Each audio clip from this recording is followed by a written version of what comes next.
બનાસકાંઠા જિલ્લામાં ઓગળ તાલુકા ભાજપની મીટિંગ નાથપુરા ખાતે આવેલ વડેચી માતાના મંદિર પરિસરમાં 1008 ઓગળ મહંત શ્રી બળદેવનાથ બાપુ તથા જિલ્લા ભાજપ અધ્યક્ષ શ્રી કીર્તિસિંહજી વાઘેલાના અધ્યક્ષસ્થાને યોજાઈ। અહેવાલભાઈ રામજીભાઈ રાયગોર।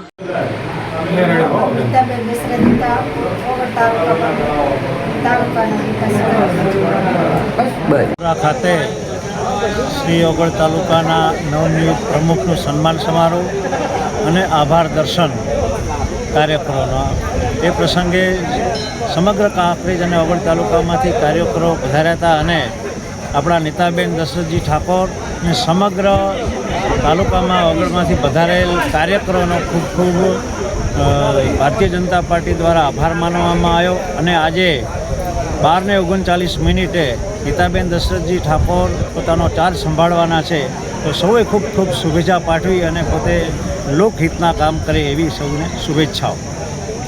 ઓગળથી ભગવાનના આશીર્વાદથી અને એની કૃપાથી થોડા સમય પહેલાં કોકરેજ તાલુકાનું વિભાજન થઈ અને કોકરેજ તાલુકાના 2 તાલુકા થયા। કોકરેજ અને નવીન તાલુકો ઓગળથી તાલુકો બન્યો। આપણા સૌના આદરણીય આગેવાન જિલ્લા ભાજપના યશસ્વી અધ્યક્ષ આદરણીય કીર્તિસિંહ વાઘેલા સાહેબે ખૂબ મહેનત કરીને 2 તાલુકાની વહીવટી સરળતા, એક તાલુકામાંથી વહીવટી સરળતા માટે 2 તાલુકા બનાવીને આ નવીન ઓગળ તાલુકો બનાવેલો છે।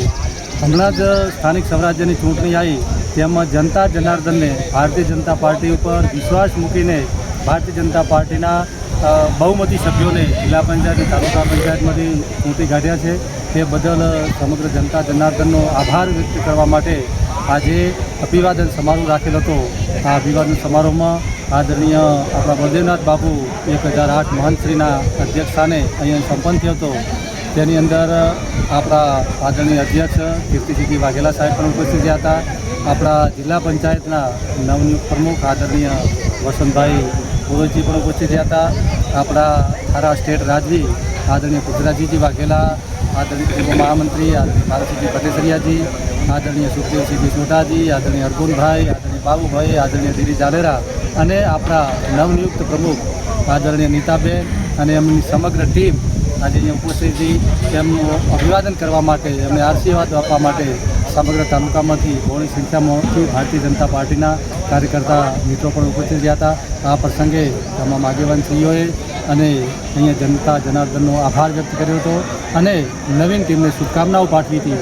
સાથે સાથે નવીન ખૂબ જ એકદમ સહ સ્વભાવના, જેમના આપણા નીતાબેનના પતિ આદરણીય આપણા દશરથજીએ એમના વ્યક્તવ્યમાં, એમના પ્રાચીન ઉદ્બોધનમાં આખી તમામે પ્રજાજનોને એમને દિલાસો આપ્યો હતો, એમને આશ્વાસન આપ્યું હતું કે આગામી સમયમાં ભારતીય જનતા પાર્ટીના નેતૃત્વની અંદર અમને જે જવાબદારી મળી છે એ જવાબદારી અમે નિષ્ઠાપૂર્વક નિભાવશું અને તમામે કોઈ પણ રાગ દ્વેષ રાખ્યા વગર આગામી તાલુકાની પ્રજાજનોની સુખાકારી માટે, પ્રજાજનોના વિકાસ માટે અમે સતત પ્રયત્નશીલ રહીશું અને સેવાળાના માનવીને ઉપયોગી થવા માટે અમે સતત પ્રયત્ન કરીશું। બસ અસ્તુ ભારત માતા કી જય।